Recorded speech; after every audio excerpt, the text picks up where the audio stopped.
The question for discussion in this presentation is, can we make our company in home country as a subsidiary of the new Singapore company that we are establishing? So this is in a way a reverse structure where you are not incorporating a subsidiary company in Singapore, but you are incorporating a company in Singapore and trying to make it as a parent entity. So let's take one example before we understand the complexity of this. So let's suppose that there is this company in India and they are planning to establish a new entity in Singapore. So I have shown an Indian company in orange triangle on India map, and I have also shown one in blue color, a triangle where roughly Singapore is located. So in this case, you are going to incorporate a company in Singapore and that company will buy 100% shareholding of this India entity, and India company will become the subsidiary of Singapore. So this is what the plan is. So technically this does not have any problem. In the sense, Singapore law does not anyway stop you from obtaining 100% shareholding of any company anywhere on this planet Earth. So it is not only related to India, your company might be anywhere in the world and you can obtain 100% shareholding in Singapore company's name. However, there are certain complexities. So let's have a look at those complexities, and you need to consider these factors carefully. Now majority of these factors relate to the regulations in your home country.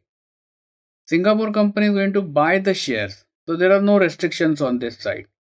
However, in home country there are many things which are going to happen, especially in relation to this home country company.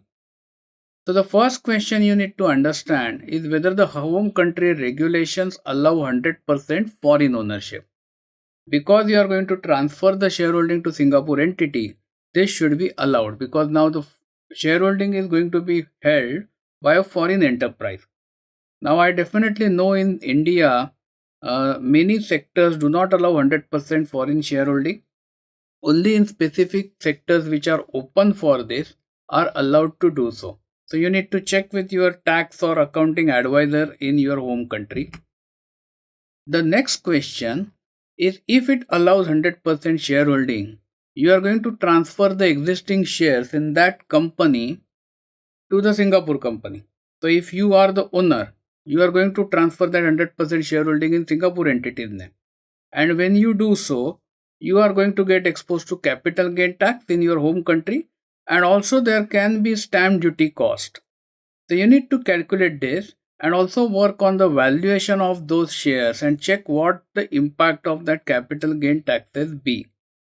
The next question will then be taxability and administrative complexity due to foreign ownership.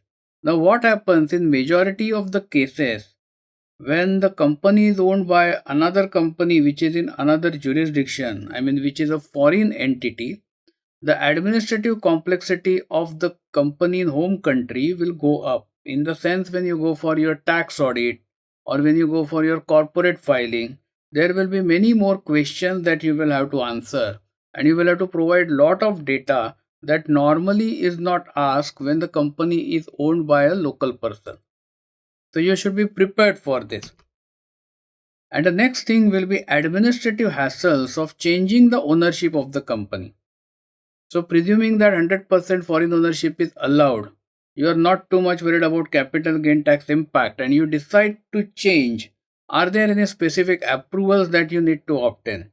Do you need to approach to your Apex bank in your home country to get the approval for transfer of ownership? Are there any other approvals from company's law board or any tax authorities? So you will have to consider these factors. And then, even if you do so, there are two more points that you need to consider is when this kind of structure is implemented. Normally, you will be required to file consolidated results in Singapore as well as in the home country. Now, home country depends upon the home country rules, but in general, the results of parent company plus the results of subsidiary company, both consolidated, needs to be filed.